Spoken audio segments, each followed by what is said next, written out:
नमस्कार, मैं विकास। यदि आप भी यूपी टेट, सुपर टेट, लेखपाल, पुलिस कांस्टेबल किसी भी परीक्षा की तैयारी कर रहे हैं तो अभी सब्सक्राइब करिए हमारे चैनल स्टडी मेरी जिद को और पाइए बिल्कुल फ्री क्लासेस। हेलो एवरीवन, मैं विकास। स्वागत है आपका अपने चैनल स्टडी मेरी जिद में। यूपी पुलिस कांस्टेबल भर्ती परीक्षा के लिए हिंदी टेस्ट सीरीज में आपका ये अगला वीडियो है, जिसमें हम हिंदी के 38 बहुविकल्पीय प्रश्नों को देखेंगे जो आपकी परीक्षा के लिए बहुत ही मोस्ट इंपॉर्टेंट हैं। चलिए शुरुआत करते हैं।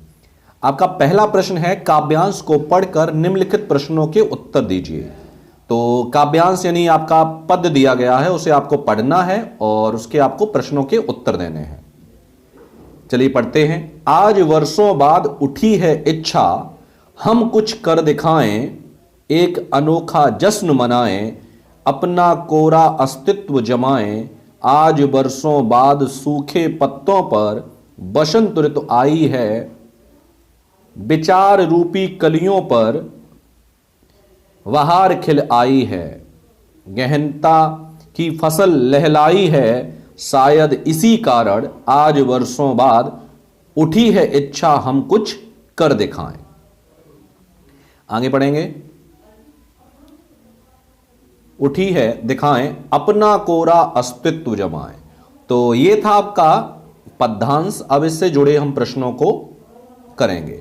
आपका पहला प्रश्न है, कवि के मन में इच्छा उत्पन्न हुई है। ऑप्शन ए, कुछ महत्वपूर्ण कार्य करने की। ऑप्शन बी, मन से बातें करने की। ऑप्शन सी, खुशियां मनाने की। या ऑप्शन डी, अपनी पहचान बनाने की। तो यहां आपका ऑप्शन ए जो है, यानी कुछ महत्वपूर्ण करने की कार्य करने की जो इच्छा हुई है कवि के मन में उत्पन्न हुई है।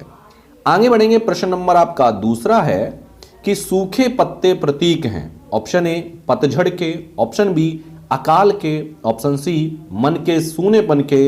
या ऑप्शन डी, शुष्कता के।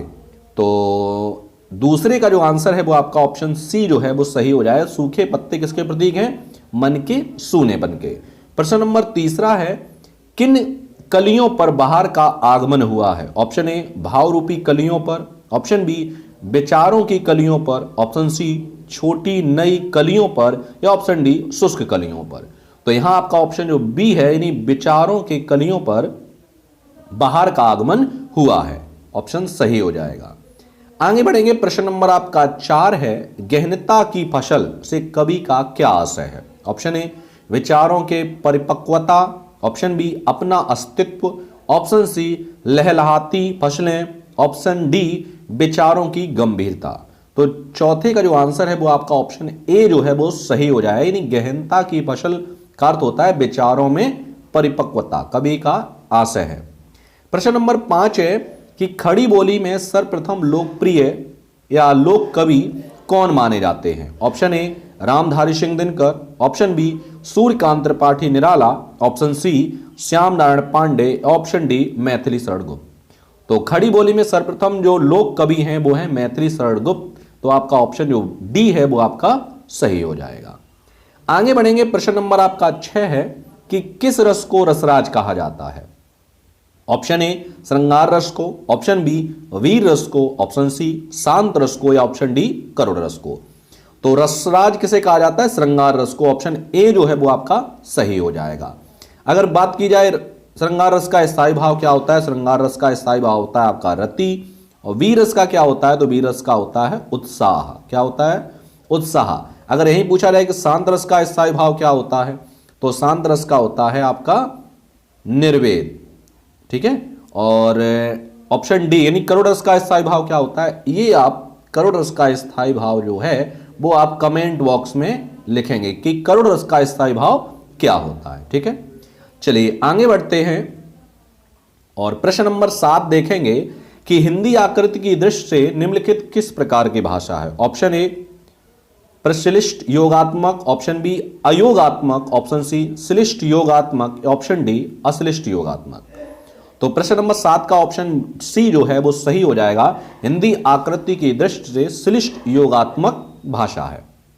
प्रश्न नंबर 8 है, अल्पप्राण ध्वनियों का समूह है। ऑप्शन ए, क ग ग सॉरी क ख ग।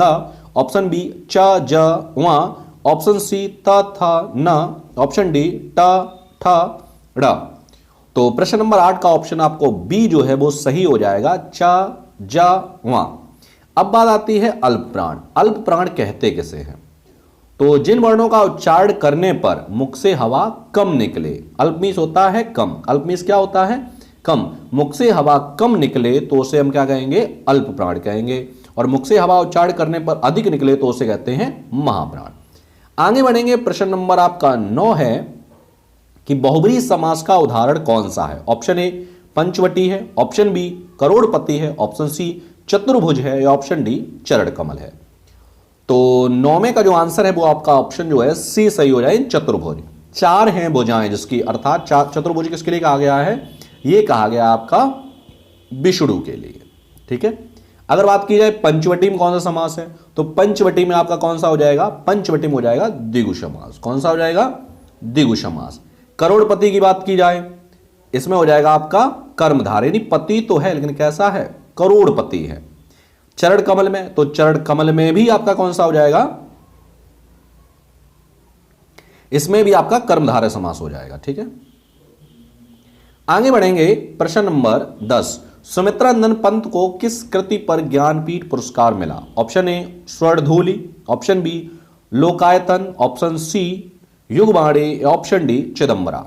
तो सुमित्रानंद पंत को चिदंबरा के लिए इन्हें ज्ञानपीठ पुरस्कार मिला था। ऑप्शन आपका डी जो है वो आपका सही हो जाएगा। आगे बढ़ेंगे, प्रश्न नंबर 11 है, सखिन सहित हर्षि अतिरानी सुखत धान पराजन पानी। इस पंक्ति में कौन सा अलंकार है? ऑप्शन ए संभावना है, ऑप्शन बी विभावना है, ऑप्शन सी उत्प्रेक्षा है, या ऑप्शन डी श्लेष है। तो यहां आपका ऑप्शन जो सी है यानी उत्प्रेक्षा अलंकार वो आपका सही हो जाएगा। उत्प्रेक्षा अलंकार की पहचान क्या होती है? जनु जानो मनु मानो। अब इसमें जनु आ रहा है, जनु जानो मनु मानो जहां भी आ जाए जनहु मनहु, तो वहां पे आपका उत्प्रेक्षा अलंकार हो जाएगा। आगे बढ़ेंगे, प्रश्न नंबर आपका 12 है कि जहां उपमेय का निषेध करके उपमान का आरोप किया जाए वहां कौन सा अलंकार होता है? ऑप्शन ए रूपक अलंकार, ऑप्शन बी उत्प्रेक्षा अलंकार, ऑप्शन सी अपहनुति अलंकार, ऑप्शन डी उपमा अलंकार। तो यहां आपका ऑप्शन जो ए है यानी रूपक अलंकार वो आपका सही हो जाएगा। प्रश्न नंबर 13 है, निम्नलिखित शब्दों में से एक का अर्थ तेल भी है, वो कौन सा है? ऑप्शन ए प्रणय सही है, ऑप्शन बी प्रीति सही है, ऑप्शन सी स्नेह सही है, या ऑप्शन डी आपका अनुराग सही है। तो 13 का जो आंसर है वो आपका सी सही हो जाएगा, स्नेह। आगे बढ़ते हैं, प्रश्न नंबर आपका 14 है कि निम्नलिखित बोलियों में से कौन सी बोली उत्तर प्रदेश में सामान्यतः नहीं बोली जाती? Option A Awadhi, option B Braj, option C Maithili, या ऑप्शन डी खड़ी बोली। तो यहां पे 14 का जो आंसर है वो आपका सी सही हो जाएगा यानी मैथिली। आगे बढ़ते हैं, प्रश्न नंबर आपका 5 है कि प्रश्न में 3 वाक्य दिए गए हैं, त्रुटि वाले वाक्यांशों को चुनिए जिनमें ए बी सी पर चिन्ह लगाइए। यदि वाक्य में त्रुटि नहीं है तो आपका ऑप्शन डी सही हो जाएगा। तो ऑप्शन ए है जब मोहन सभा स्थल, ऑप्शन बी पर पहुंचा तब सभा, ऑप्शन सी विसर्जन हो चुकी थी, ऑप्शन डी में से कोई त्रुटि नहीं है। तो 15 का आपका ऑप्शन जो है वो सी सही हो जाएगा, यानी सी में त्रुटि है, विसर्जन नहीं होगा, समापन होगा। जब मोहन सभा स्थल पर पहुंचा तब सभा समापन हो चुकी थी। आगे बढ़ेंगे, प्रश्न आपका अगला देखेंगे और प्रश्न नंबर आपका 16 है कि मिठास शब्द में किस प्रत्यय का प्रयोग है? ऑप्शन ए मीठा, ऑप्शन बी ठास, ऑप्शन सी आस, या ऑप्शन डी प्यास। तो 16 का ऑप्शन आपका सी जो है वो सही हो जाएगा, यानी मिठास में आपका कौन सा प्रत्यय है? आस प्रत्यय है। 17 है प्रश्न नंबर, उच्चारण का संधि विच्छेद क्या होगा? ऑप्शन ए उच्च धन आरण, ऑप्शन बी उत्तहा धन चारण, ऑप्शन सी उत धन चारण, या ऑप्शन डी उच्चहा धन चारण। तो उच्चारण का संधि विच्छेद होता है उत धन चारण, ऑप्शन आपका जो सी है वो सही हो जाएगा। आगे बढ़ते हैं, प्रश्न नंबर आपका 18 है, अतः शब्द का समानार्थी क्या होगा? ऑप्शन ए अन्यथा, ऑप्शन बी अतएव, ऑप्शन सी परिणामत, ऑप्शन डी अस्तु। तो प्रश्न नंबर 18 का जो आंसर है वो आपका ऑप्शन सी सही हो जाएगा, परिणामत। अतः जो है उसका पर्यायवाची क्या है? परिणामत। प्रश्न नंबर 19 है, अमी का तत्सम रूप है। ऑप्शन ए अमी है, ऑप्शन बी अमृत, ऑप्शन सी अमृत, ऑप्शन डी अमी है। तो अमी का तत्सम क्या होता है? अमृत। ऑप्शन आपका जो बी है वो आपका सही हो जाएगा। आगे बढ़ेंगे, प्रश्न नंबर आपका 20 है कि तद्भव शब्द इनमें से कौन सा है? ऑप्शन ए सकट है, ऑप्शन बी घात है, ऑप्शन सी काच है, या ऑप्शन डी गोपाल है। तो यहां आपका ऑप्शन जो सी सही है, यानी कांच, वो आपका सही हो जाएगा। प्रश्न नंबर 21 है, बघेली बोली का संबंध किस उपभाषा से है? Option A Rajasthani, option B पूर्वी हिंदी, ऑप्शन सी बिहारी, या ऑप्शन डी पश्चिमी हिंदी। तो 21 का ऑप्शन आपका जो बी है वो सही हो जाएगा, यानी बघेली बोली का संबंध पूर्वी हिंदी उपभाषा से है। आगे बढ़ेंगे, प्रश्न नंबर आपका 22 है कि धोखे भरे आधुनिक समाज में खाली जगह की प्रवृत्ति दिन प्रतिदिन बढ़ती जा रही है। खाली जगह क्या आएगा? ऑप्शन ए प्रत्यावर्तन, ऑप्शन बी प्रवंचन, ऑप्शन सी प्रवचन, ऑप्शन डी प्रवर्तन। तो 22 का जो आंसर है वो आपका ऑप्शन जो बी है प्रवंचन, वो आपका सही हो जाए। यानी धोखे भरे आधुनिक समाज में प्रवंचन की प्रवृत्ति दिन प्रतिदिन बढ़ती जा रही है। आगे बढ़ेंगे, प्रश्न नंबर आपका 23 है 23, विकास के लिए आर्थिक खाली जगह आवश्यक होती है। ऑप्शन ए विविधता, ऑप्शन बी आत्मनिर्भरता, ऑप्शन सी सक्षमता, या ऑप्शन डी बहुलता। तो 23 का जो आंसर है वो आपका ऑप्शन बी सही हो जाएगा। विकास के लिए आर्थिक आत्मनिर्भरता आवश्यक होती है। प्रश्न 24 है, इनमें से किस छंद के में प्रथम व अंतिम शब्द समान होते हैं? यानी ऐसा कौन सा छंद है जिसका पहला पद और आखिरी पद एक होता है? ऑप्शन ए छप्पे, ऑप्शन बी कुंडलियां, ऑप्शन सी इंद्रवज्रा, या ऑप्शन डी उपजाति। तो यहां आपका ऑप्शन जो बी है यानी कुंडलियां, वो आपका सही हो जाएगा। कुंडलियों में क्या होता है? इसमें 6 चरण होते हैं। इसका पहला पद यानी जिस शब्द से ये शुरू होगा उसी पर इसका अंतिम भी होता है, तो ये इसकी पहचान होती है, और ये दोरहा और रोला के मिलने से बनता है। आगे बढ़ेंगे, प्रश्न 25 है, बुढ़ापा एक प्रकार का अभिशाप है, रेखांकित यानी बुढ़ापा में कौन सी संज्ञा है? ऑप्शन ए जातिवाचक है, ऑप्शन बी भाववाचक है, ऑप्शन सी व्यक्तिवाचक है, या ऑप्शन डी समूहवाचक है। तो बुढ़ापा में आपकी कौन सी संज्ञा है? भाववाचक। ऑप्शन आपका जो बी है वो आपका सही हो जाएगा। आगे बढ़ेंगे, प्रश्न नंबर आपका 26 है कि कड़ाही से गिरा चूल्हे में आ पड़ा का भाव है। ऑप्शन ए एक विपत्ति से छूटकर दूसरी में आ पड़ना, ऑप्शन बी कड़ाही और चूल्हा पास पास होना, ऑप्शन सी एक बार भूल होती है और तो बार बार होती है, ऑप्शन डी कड़ाही चूल्हे में गिर गई। तो 26 का ऑप्शन आपका जो ए है वो आपका सही हो जाएगा। एक विपत्ति से छूटकर दूसरे में आ पड़ना, यानी कड़ाही से गिरा और चूल्हे में आ पड़ा। आगे बढ़ेंगे, प्रश्न नंबर आपका 27 है सॉरी, प्रतिदिनम शब्द का समास विग्रह क्या होगा? दिनम दिनम वा, ऑप्शन बी दिनम दिनम प्रति, ऑप्शन सी दिनम दिनम, या ऑप्शन डी दिनम वा दिनम। तो 27 का जो आंसर है वो आपका ऑप्शन जो बी है, यानी दिनम दिनम प्रति आपका सही हो जाएगा। आगे बढ़ेंगे, प्रश्न आपका अगला करेंगे। प्रश्न नंबर आपका 28 है कि कला का अंतिम और सर्वोच्चम ध्येय सौंदर्य है, वाक्य में कितने विशेषण हैं? Option A 1, option B 4, option C 5, या ऑप्शन डी 3। तो 28 का जो आपका ऑप्शन है वो आपका डी जो है वो आपका सही हो जाएगा, यानी 3 इसमें विशेषण है। आगे बढ़ेंगे, प्रश्न आपका 29 है कि नीचे दिए गए पंक्तियों में पहली और अंतिम को क्रमशः 1, 6 संख्या दी गई है, बीच में 4 विकल्प दिए गए हैं, अर्थपूर्ण वाक्य बना सकें। आपको एक वाक्य बनाना है जिससे यह वाक्य बन सके। तो पहला है एक, या ऑप्शन है एक राष्ट्रीय चेतना, रा ऑप्शन है कि समष्टि ही, और ला ऑप्शन है आपका लेकर रहने वाले व्यक्तियों, और वा ऑप्शन है आपका भौगोलिक सीमा में, और छठवां है देश। यानी आपका जो प्रश्न है 29, उनमें से आपको करना क्या है? पहला और छठवां अपनी जगह पर रहेगा, और जो बाद वाक्य आपके यार अलावा है उन्हें एक क्रम से लगाने हैं और एक वाक्य बनाना है अर्थपूर्ण। तो यहां पर आपका 29 का जो ऑप्शन है वो आपका सी सही हो जाएगा। यानी एक भौगोलिक सीमा में एक राष्ट्रीय चेतना लेकर रहने वाले व्यक्तियों की समष्टि ही देश है। ये आपका ऑप्शन सही हो जाएगा। आगे बढ़ेंगे, प्रश्न नंबर आपका 30 है कि निज भाषा उन्नति है सब उन्नति को मूल, बिन निज भाषा ज्ञान के मिटे नहीं है कि सूल। इन पंक्तियों में कौन सा छंद है? ऑप्शन ए दोहा है, ऑप्शन बी रोला है, ऑप्शन सी चौपाई है, ऑप्शन डी बरबे है। तो यहां आपका ऑप्शन जो ए है यानी दोहा वो आपका सही हो जाएगा। अब इनकी मात्राएं लेते हैं। दिन एक मात्रा, भाषा उन्नति आहे, तो 2 3 4 5 6 7 8 9 10 11 12 हो रही। 1 2 3 4 5 6 7 8 9 10 11 12। अरे भाई इसमें 12 कैसे हो रही हैं?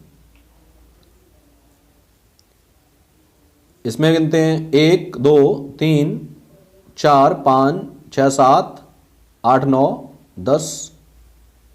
उन्नति में ये मान लो 2 हो गई आपकी। अगर हम इधर आधा ना जोड़ेंगे उन्नति, तो यहां पे उन्नति में हम गिनेंगे 1 2, फिर से गिनते हैं 1 2 3 3 4 5 6 7 8 9 10 11 ये हो गई आपकी। इधर होनी चाहिए 13, सही है।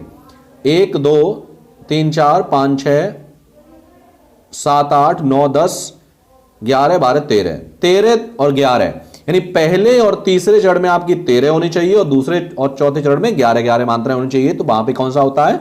दोहा छंद होता है। आगे बढ़ेंगे, प्रश्न नंबर आपका 31 है। सूर सूर तुलसी शशि उडगन केशवदास और कभी खद्योतसम जह तह करे प्रकाश। इन पंक्तियों में कौन सा अलंकार है? ऑप्शन ए अनुप्रास है, ऑप्शन बी यमक अलंकार है, ऑप्शन सी उत्प्रेक्षा अलंकार है, या ऑप्शन डी विरोधाभास है। तो यहां आपका ऑप्शन जो बी है यानी यमक अलंकार वो आपका सही हो जाएगा।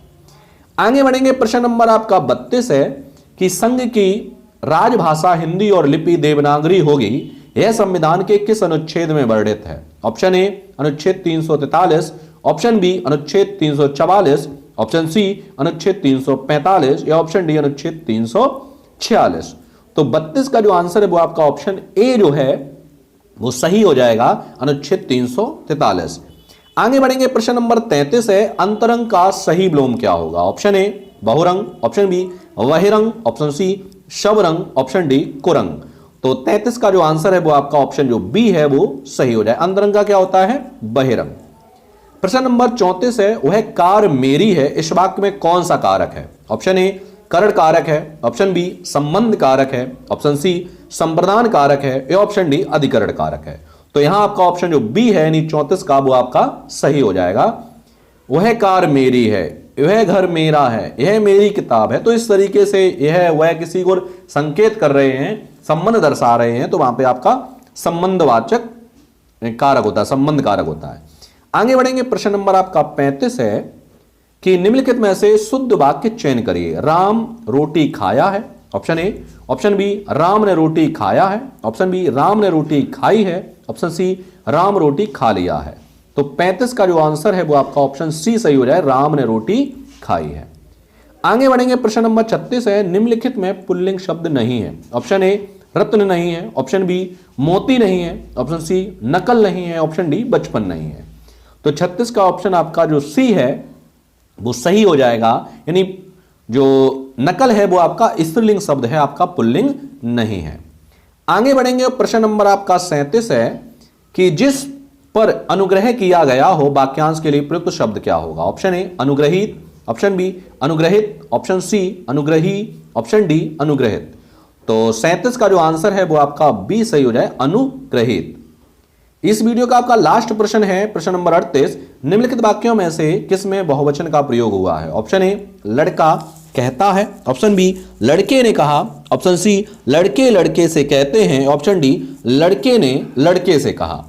तो 38 का जो आंसर है वो आपका ऑप्शन जो सी है सही हो जाए, लड़के लड़के से कहते हैं। ये कैसा है? बहुवचन है।